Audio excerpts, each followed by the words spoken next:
record. Okay. Okay, this we haven't done yet. It's section 5.3. This one we can do. And let's do a good application on what I just talked about. A mile runner's time for the miles are normally distributed. We only can work with bell-shaped distribution in this chapter, guys. Every single question is going to say that the distribution is bell-shaped. It's normal. Normal means bell-shaped. With the mean of 244 seconds, you see, he gives you the mean now, and a standard deviation of 5 seconds. What's the probability that on a given run, the time will be 240 seconds or less?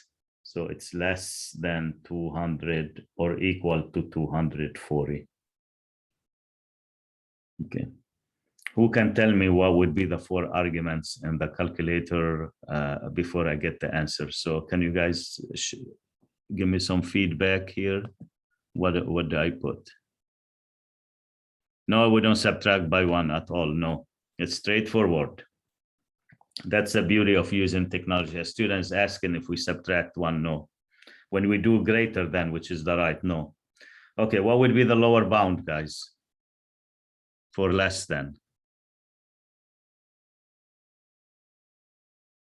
Is it 1,000? Minus 1,000? Minus 1,000,000. Oh, I'm sorry. Yeah, 1,000,000. Yeah, or trillion. If this number is large, guys, make this as large as you want, but negative. So negative 1,000,000. And then 240. This is the lower bound. This is the upper bound. And then the mean, guys, 244. And then the standard deviation 5. That's it. You're done.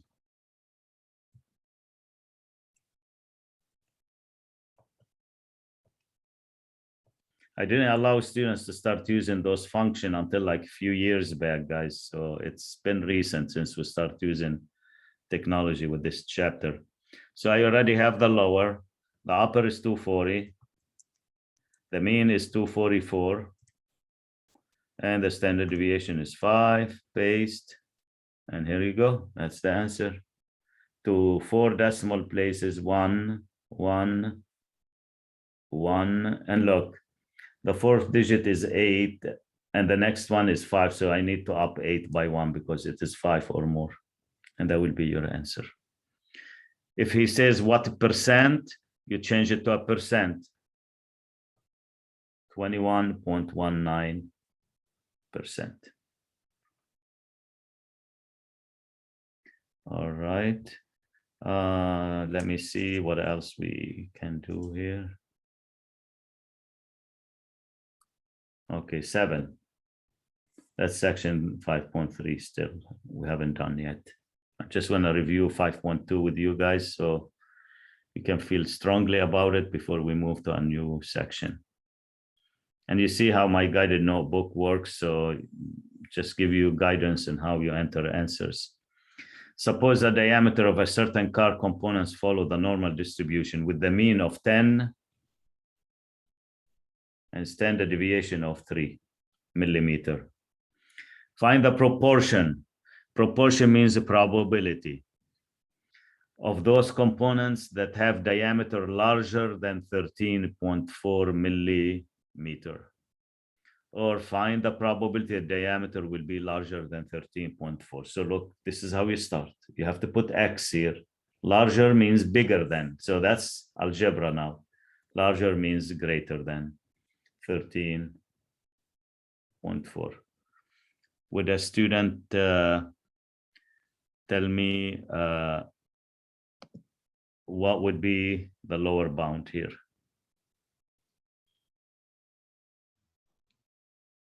13.4. Yep. And what's the upper bound? The sky is the limit. 1,000,000. 1,000,000. Put as many zeros as you want, guys. You want to put 1,000,000, that's fine. And then 10, and then 3. And that's it. Let's do that. So once you pick up, guys, how to do one problem, you should be able to do them all. As you can see, it's repetition. It's in all the other sections, it's going to be a repetition as well. 13.4. And then 10. And then 3.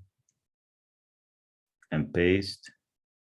And the answer, guys, is 0.1285. Okay, so that's how you do number 7. This is section 5.3.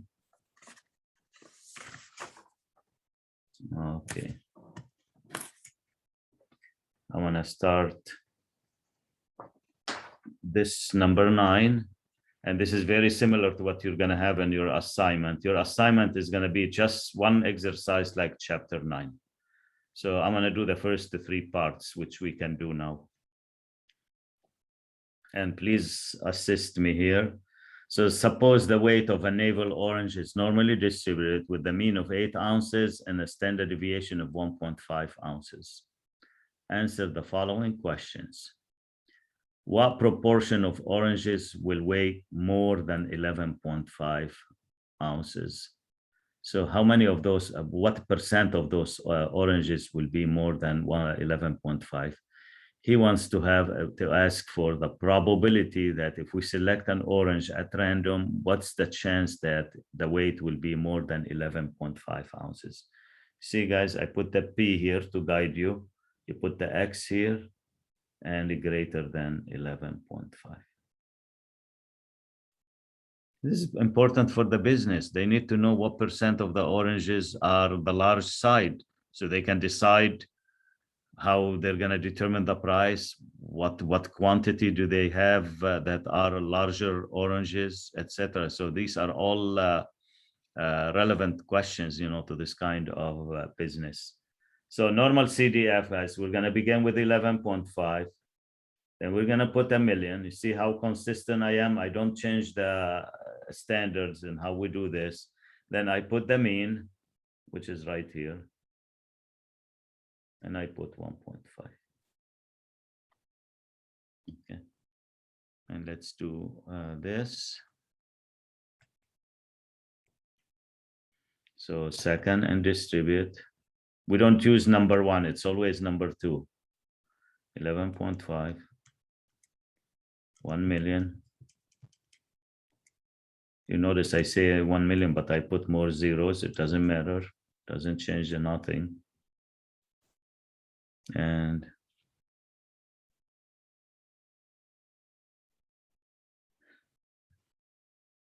so 0.0098.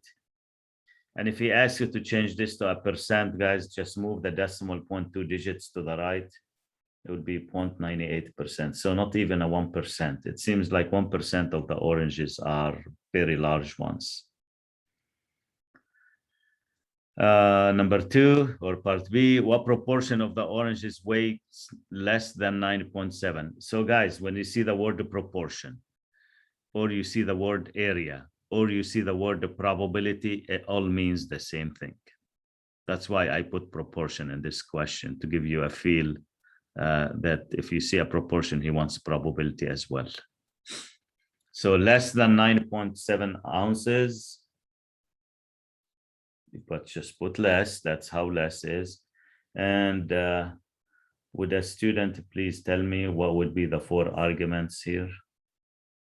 You can put them in the chat if you like. One after the other. Negative 1 million. Negative 1 million, very good. 9.7. 9.7, good. What's the next one? 8. Yes. 1.5. You got it. You got it. That's it. So probably after today's lesson, many of you are going to refrain from using the table. Want to use a calculator if you have it handy, that's fine. If you want to use the table for this one, you have to change 9.7 to a z-score. You can't just use it with 9.7. So to change 9.7 to a z-score, you take 9.7, subtract the mean, which is 8, and divide by the standard deviation. Now you have a z-score, you can go back to the table. So 8, 1.5, that doesn't change, guys, remains the same. And here's the answer. You notice I put 5 here because the fourth digit is 4, but the next one is 6, so I have to up 4 by 1. And C, what proportion of oranges weigh between 9.2 ounces and 11.7 ounces? So you guys put 9.2 first, put less than, put X, put 11.7. Normal CDF. And would someone please give me the arguments, the 4 arguments? You need 4, can't just do it with 2. First one.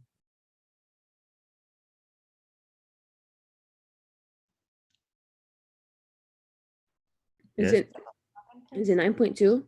Yeah, and what's the next one? 11.7. That's be good. And what's the third one? 8 Yep, and 1.5. exactly. How do you determine if 9.2 comes first or 11.7? The smaller one always first. Oh, okay, thank you. Remember, lower bound, upper bound. The lower is always smaller than the upper, always. And if you switch them, you're gonna get a strange answer on the calculator. It's gonna give you a negative answer. And there is no such a thing called negative probability. So just be a good question that you ask. So will be second, normal CDF. Yeah, these are the questions, guys, I like you to ask. Just ask me questions as I do the work, because those are important questions. You could get stuck with those questions when you're doing the test, and I'm not going to be able to answer them by then. So there will be 0.2050.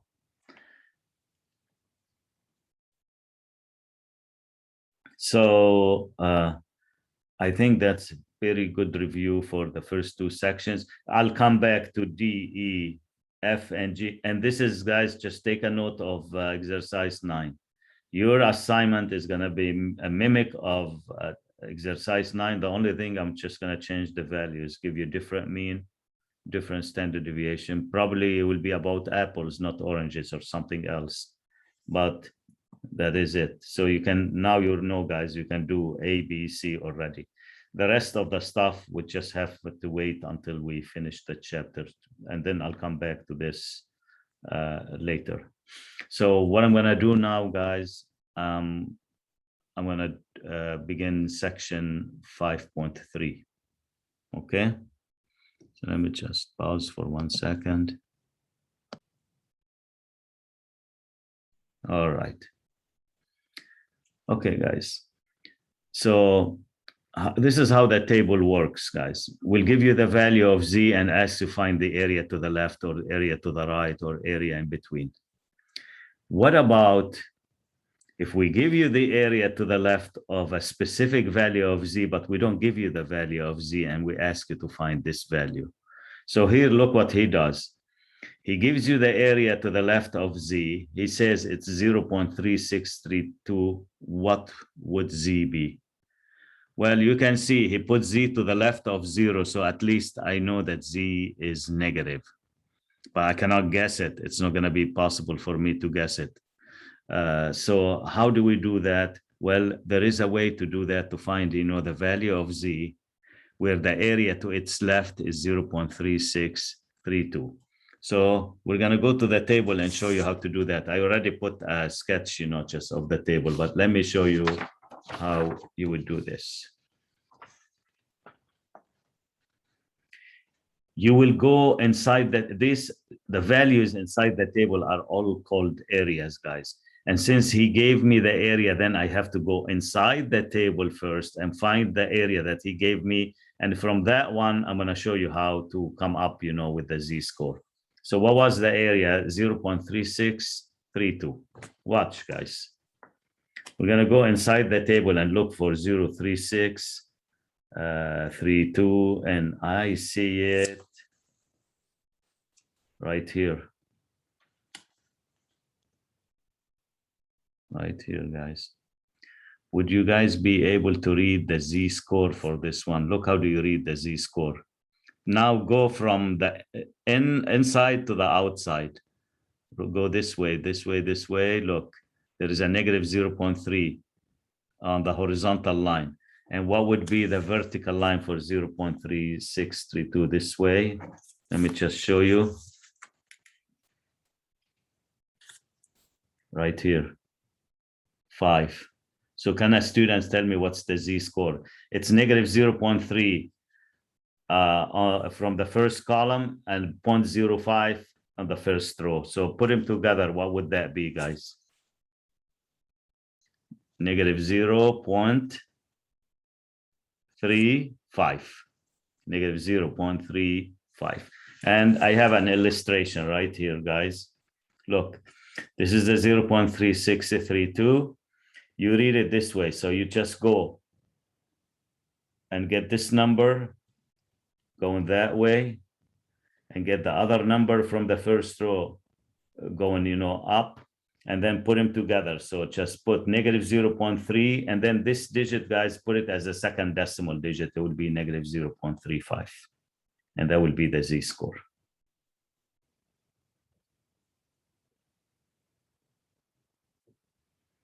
Okay, this is how you use the table. Let me give you one value, one area, guys, and then I'm going to display the table, and I'm going to ask you to help me find the z-score. Here's the value. Let's display a value there.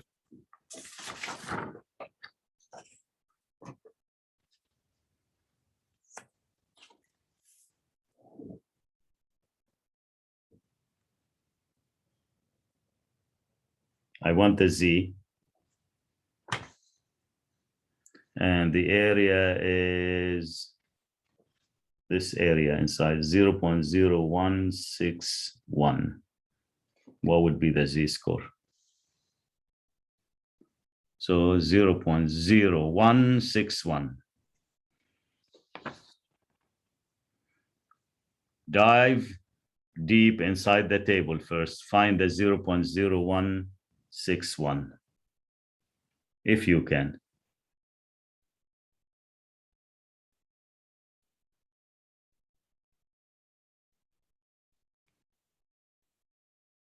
If you can find the 0.0161, guys, find the value that is the closest to 0.0161. Does any student notice any value that is as close as possible to 0.0161? Yes, no? Yeah, there's 0.162. Exactly, that's the value. So you use this one, 0.0162 right here, guys. I intentionally put 61 just to show you it doesn't have to be the exact same value. And now can you read the z-score, guys? Watch. It's negative 2.1.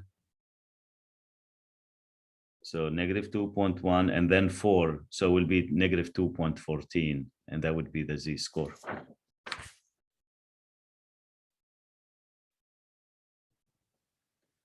Well, so this is how we do that using the table. But the good news is the calculator will allow us to do this as well. So I'm going to show you how to do that.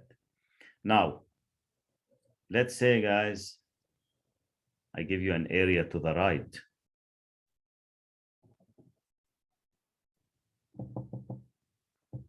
And I say this area is 0.3325. And I want you to find the z-score. Okay, please pay attention to this before I go to the calculator. You cannot use the table and look for 0.3325 because the table is designed to do areas to the left. So since we know what's the area to the right of z, we know what's the area to the left of z, guys. You just do 1 minus. And what would be 1 minus 0.3325? It would be 0.6675. So now I can go to the table and look for the area 0.6675. Okay, let's go inside the table and look for 0.6675. Here, the areas, guys, are all up to 50%, and here 50% and higher. So because I know my z-score is going to be positive, so it should be a positive z-score. Okay, 0.6675, guys. Can you look it up? 6675. You might not find exactly 6675. So what's the closest, guys? 6664. I agree with you. That's what I was looking at. And then that will be the z-score, guys, will be 0.43. And how do I know it's 0.43? Look, this is 0.4. And then I need the next decimal digit next to it, which is a 3. So that would be the closest answer. So if he gives you an area to the left and he wants a z-score, use the table as is.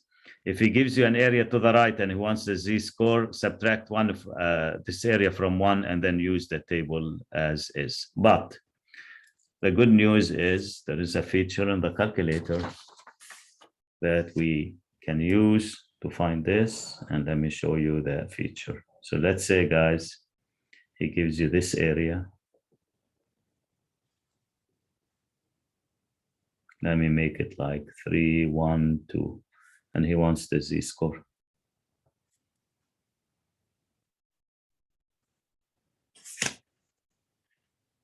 Watch. You're gonna love the calculator for this. You go to second, distribute, and look.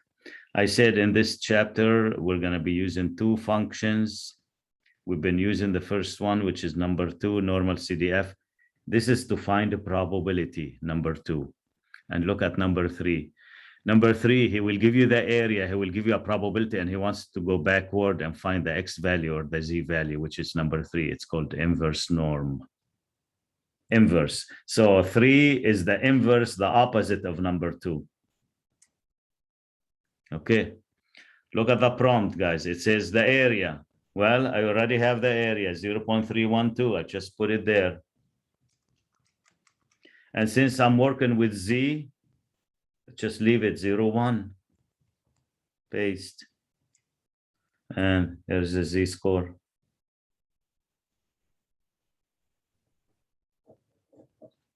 That's the z-score, and we're done. You don't have to use the table for this anymore. Let's give you now an area to the right and show you how to use calculator.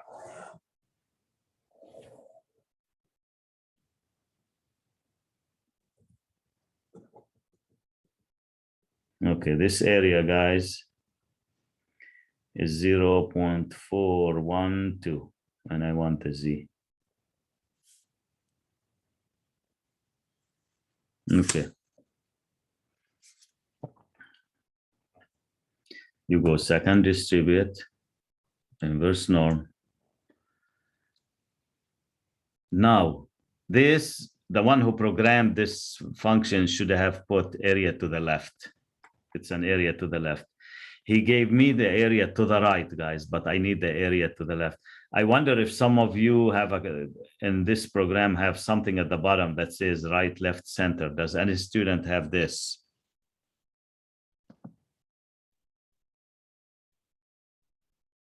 No, so that's what you have. Okay, here's what you have to do, guys, here.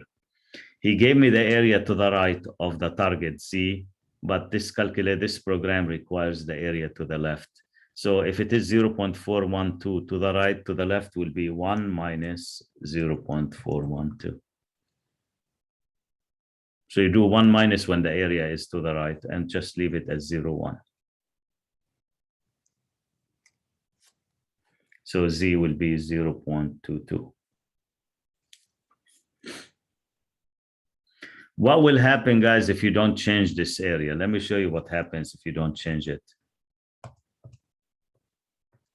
I'm going to show you what the answer is going to be. Let's say a student by mistake did not change this one and left it 0.412 and put 0.1 and paste. There is a way around it to tweak the answer and figure out the correct answer, but let me show you. Look at the answer. it gave me a z-score of negative 0.22. But then I look at it, well, my z-score is above 0. How could it be negative? So all you have to do, guys, just get rid of the negative sign and put 0.22. That would work as well.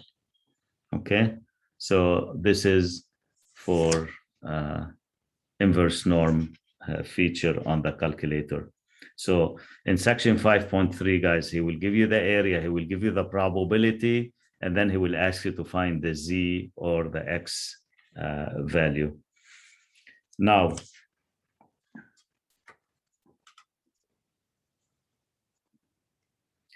okay, now let me do this. What about if he gives you this? This is x.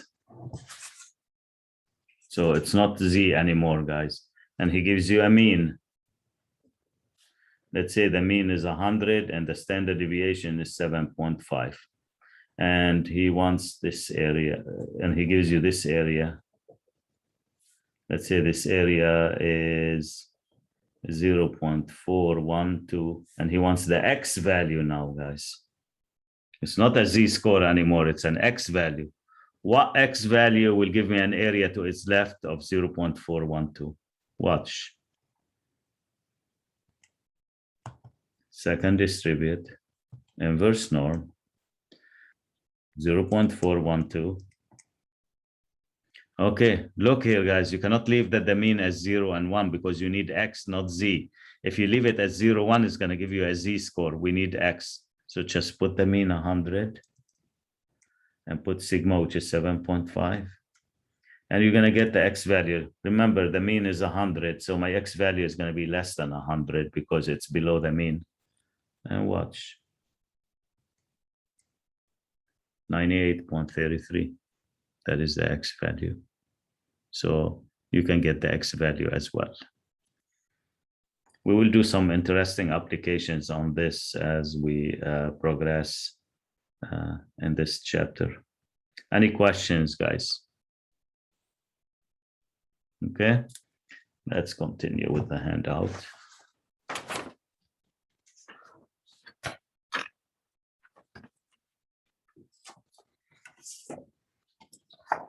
Okay, I'm gonna go to the next exercise here. Okay, so we decided that the z-score of this one is negative 0.35. That's what we did. Again, guys, you just read it this way and that way, and then you get the answer. Okay, exercise 9. A veterinarian records the weights of cats treated at the clinic. The weights are normally distributed with the mean of 9 pounds and standard deviation of 2 pounds. Find, so the mean is 9 and the standard deviation is 2.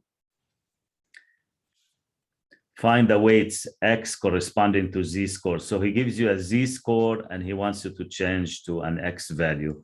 Well, let me remind you first of all, guys, for the formula of the z-score.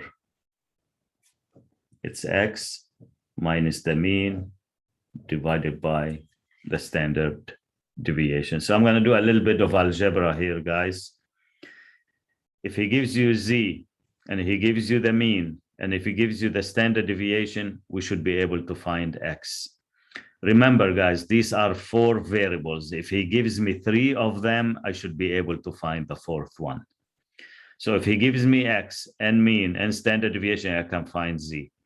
If he gives me z, standard deviation, and mean, I can find x. And that's what he did here. Look what he says. He says the mean is 9, so that's a 9. And the standard deviation is 2. And he says, find x when z is 1.96. So he gives me z to be 1.96 right here. Let me show you. I'm going to derive a formula for you to use to find the x value if you are given the z value. Okay. In algebra, guys, you know if a over b equals c over d, then we can do cross multiplication. A times D is B times C. And I'm going to do the same thing here. Look, Z over 1, guys, equals X minus mean divided by sigma. We're going to multiply this way. So X minus mean times 1 will be X minus mean equals Z times sigma. Okay, I want a student to help me out. If I need to solve for X alone, guys, and I need to get rid of negative mean, what do I do to both sides of the equation? What would you do, guys, to get rid of this? It's a minus mean. How do you get rid of it? How do you undo minus? You add. So you do a plus mean to both sides. And here's a new formula, guys, for X. I like to write it down, and I'm going to write it down right here. I said, let us write a formula for X first, which is Z times sigma plus mean. And now, guys, I can answer all the question he gave me. For Z equals 1.96, what would be X? 1.96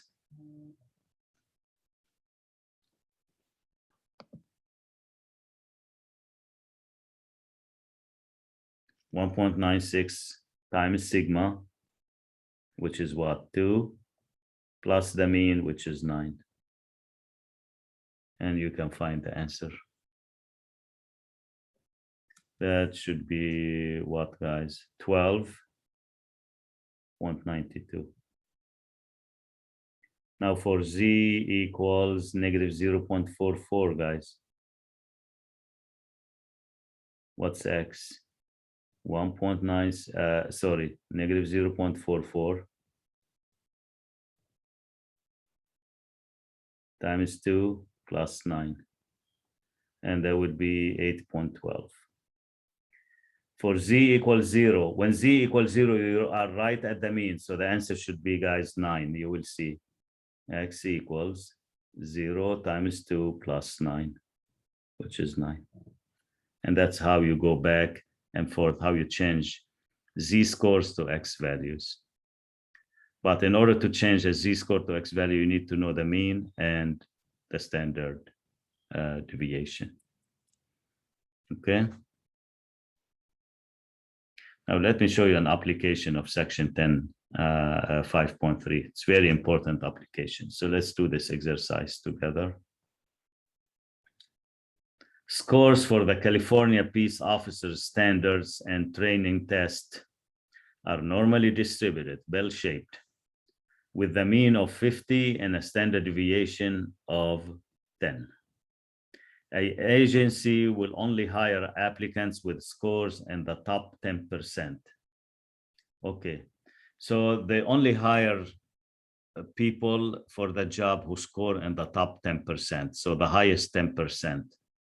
And let's say you apply for this position and you get a score. How do you know if you're going to be accepted for the position or not? What would be the cutoff score that would mean that the person is in the top 10%? And that's what we're going to find out. What's the lowest score you can earn and still be eligible to be hired by the agency? Let me ask you a question, guys, first. Where do you think a top 10% should be shaded? On the right or on the left? What would you say? This is the mean, which is what? 50. That's the mean. Where do you think a top 10% should be? You remember, this is a number line. That's X. And as we move to the right, the numbers get larger and larger and larger. So where would 10% be, guys? Top 10%. Let me see what we said here. Right, I agree. It should be on the right. So look, guys, you just go on the right and shade about 10% and just put that this is 10%.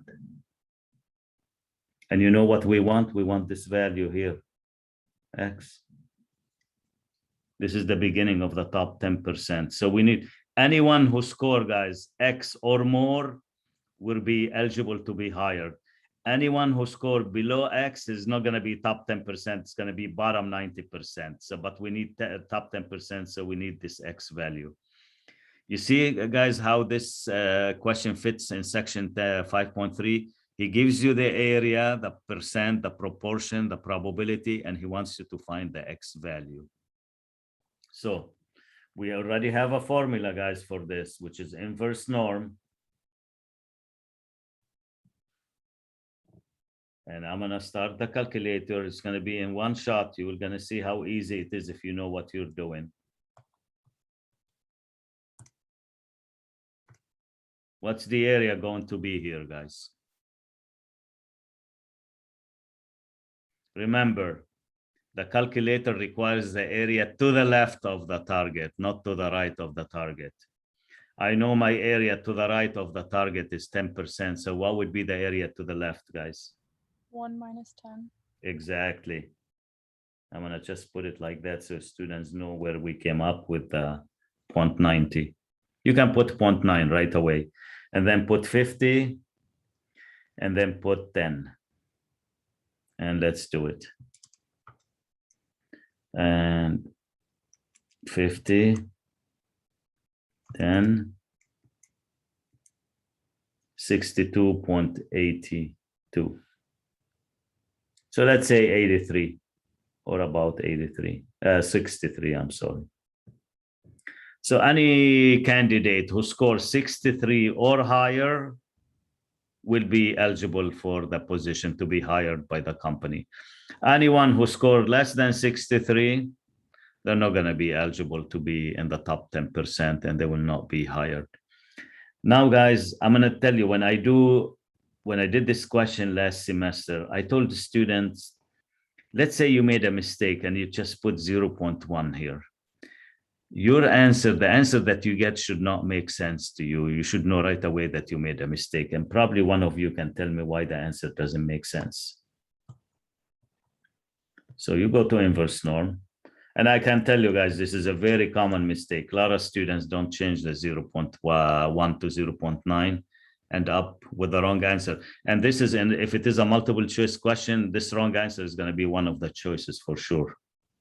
In all books, they put it as a choice. Okay. Why the answer doesn't make sense, guys? I should know. So here it says, anyone who scored 37 or more will be hired by the agency. I know right away that 37 doesn't make sense as a top 10%. Why, guys?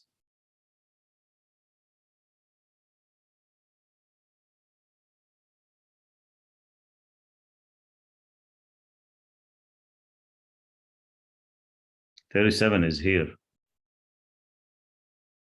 That's the mean. You know what the 37 is saying? It's saying that anyone who is below average can be hired by the company. How could you be below average and be a top 10%? That's impossible. Because if you are right at the average, you are a top 50%, because the average is in the middle. So if you get an answer, guys, below the mean, the average, which is 50, you should know right away it's a wrong answer, because how could that be a top? That's a bottom 10%, but not a top 10%. So that's why you have to do 1 minus 0.1, which is 0.9. Okay. Any questions, guys? Okay, now I'm gonna pause for a second and take you back to the exercises. Probably here they are, right here. Yeah. We're gonna go back to the exercises and do some practice on section 5.3. Okay. Number 4. What Z-score is in the 74th percentile? Okay, 74 percentile means 74%. That means he gives you the probability and he wants the Z-score. So if you want me to sketch this, guys, that's what he gives you.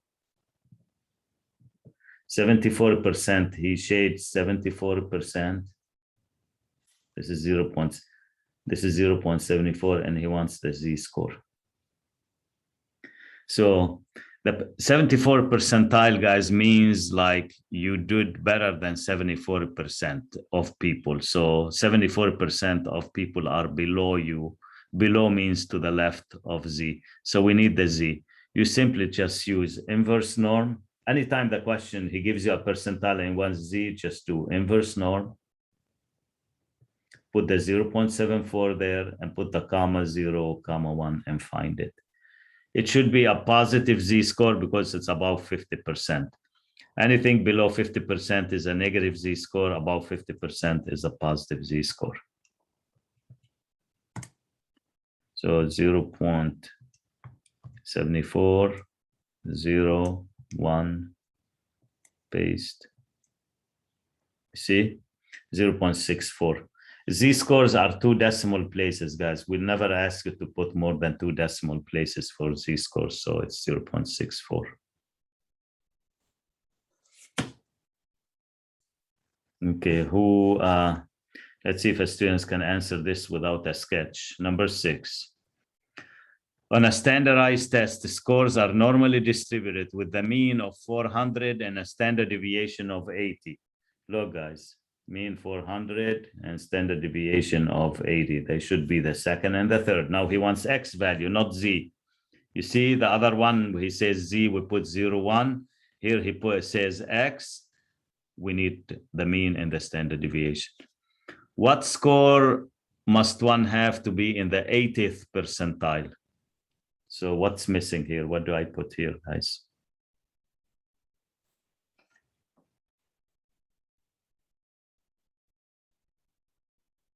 Any feedback?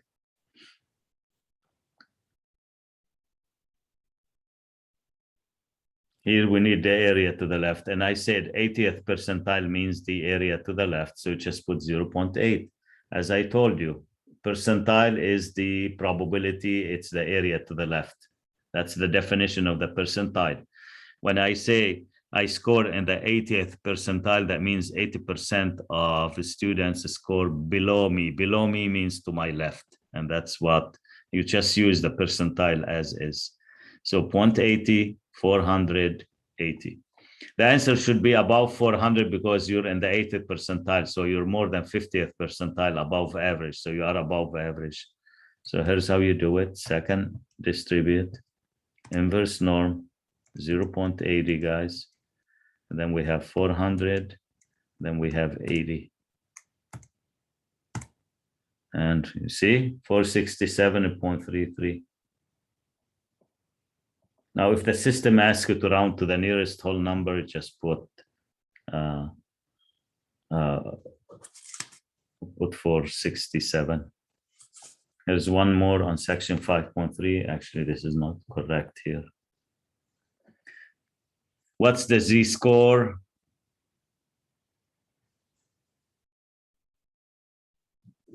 Okay. Find the 25th percentile of the normal distribution of Z, not X here. So I just need to change this one.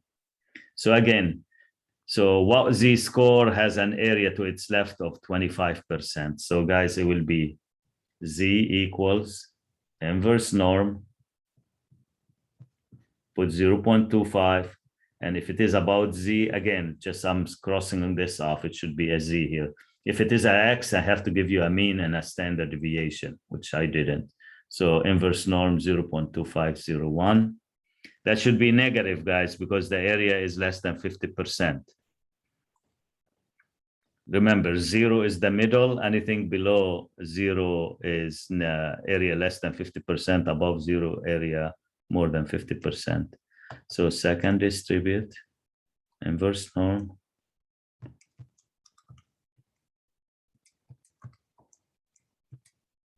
See, negative 0.67.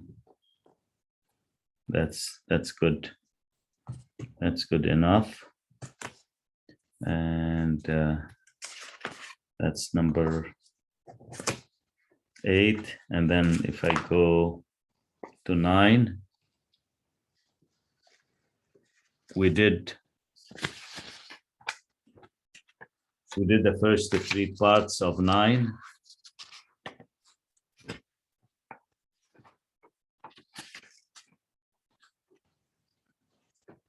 We did A, B, and C. And we're gonna do D now. Now this is section 5.3, we can do it. All right.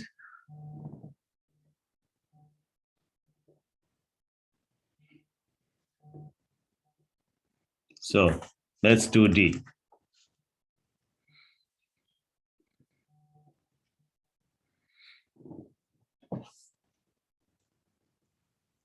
Find the 80th percentile of the distribution of weights of oranges.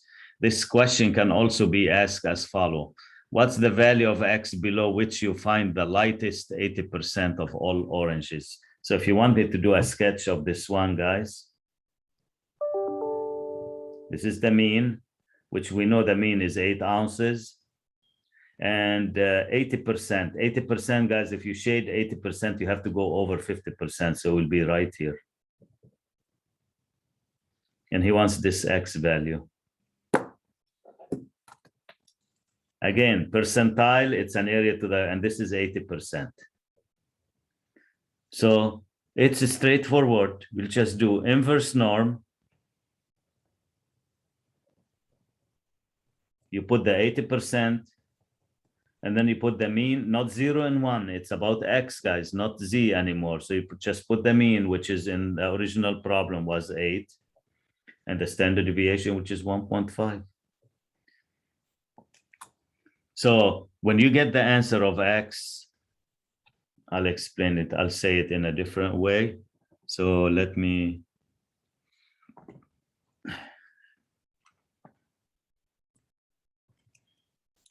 Second and distribute, inverse norm, 0.80, mean is 8, 1.5, so 9.26 ounces.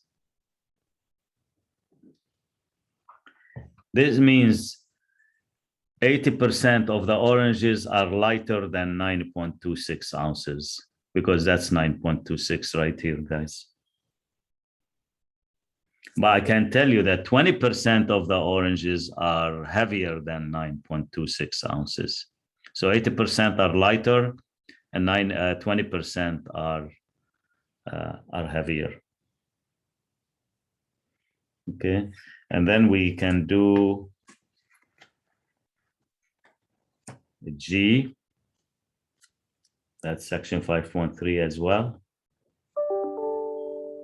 And I need some contribution here in the class with G, guys. That's a very, very important question. What would be the minimum weight of an orange that placed it in the top 10% of weights?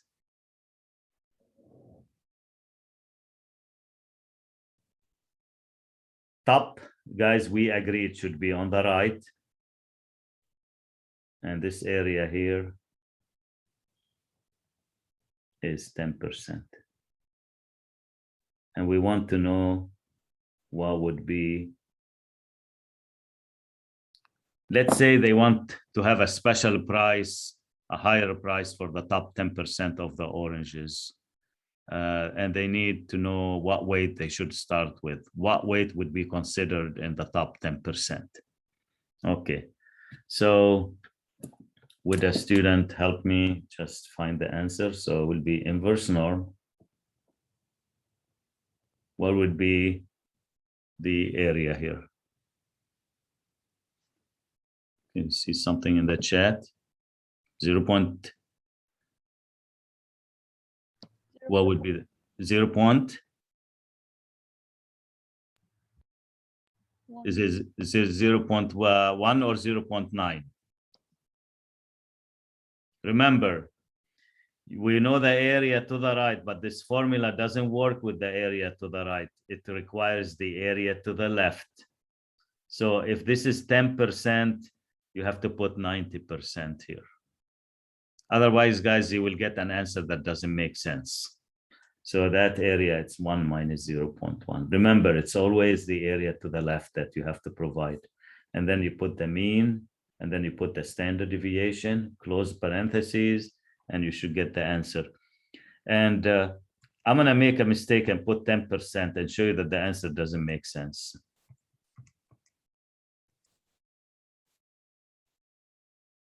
Okay. I got an answer. The weight of the orange should be 6 ounces, and that would place this orange in the top 10%. How could you be below average, below 8, the average weight, and be considered a top weight? That doesn't make sense. So it has to be higher than the mean. So now, guys, you know that there is a mistake. You go back, inverse norm, you put 0.9, and look, 9.92 ounces. That makes sense. It's way above the mean.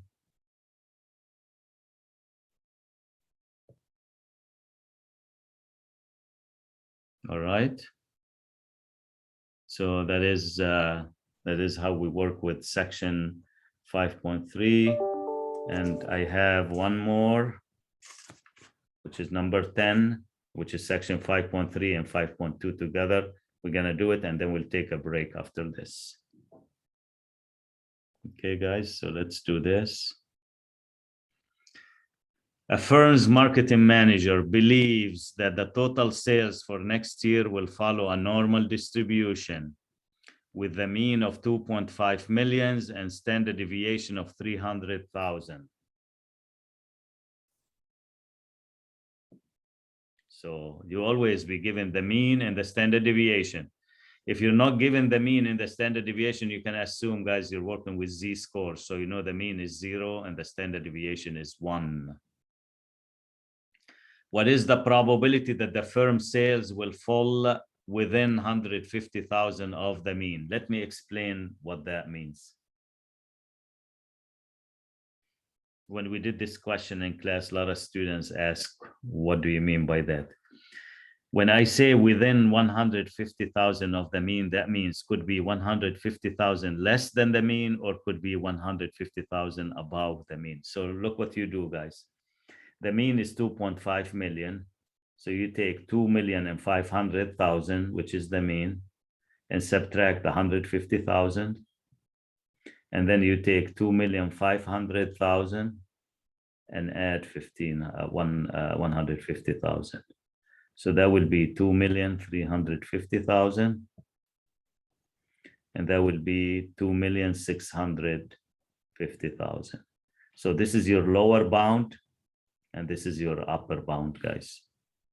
So now I can go back and put 2,350,000.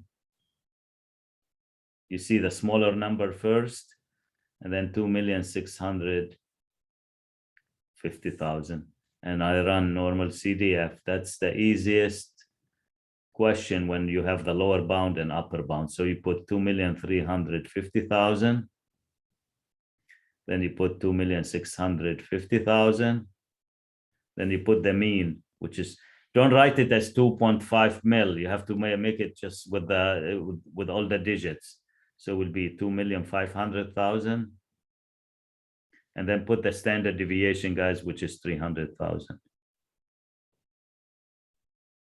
And close. Let's do it.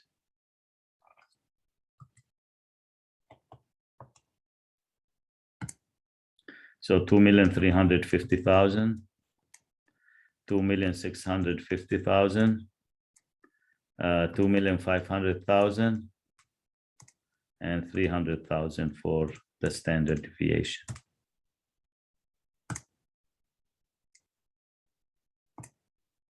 And here's the answer, guys. 0.3829.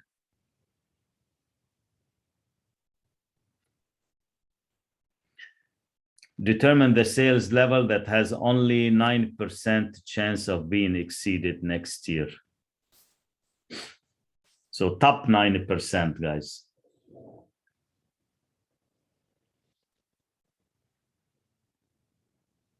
He wants X. Once he gives you a percent, guys, that means he gives you the area.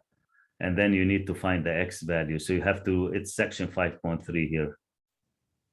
So it's going to be an inverse norm. Okay, I would love for a student to tell me what would be the 3 arguments here. I will correct you guys, just go ahead.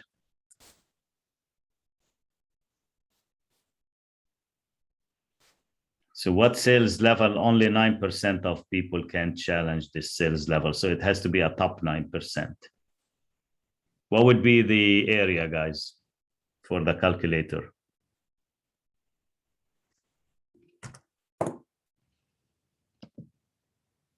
Yep, 1 minus 0.09. I agree.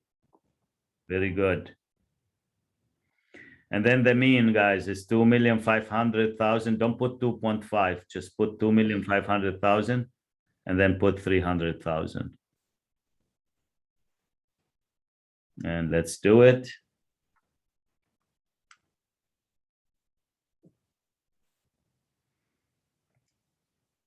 Second, distribute.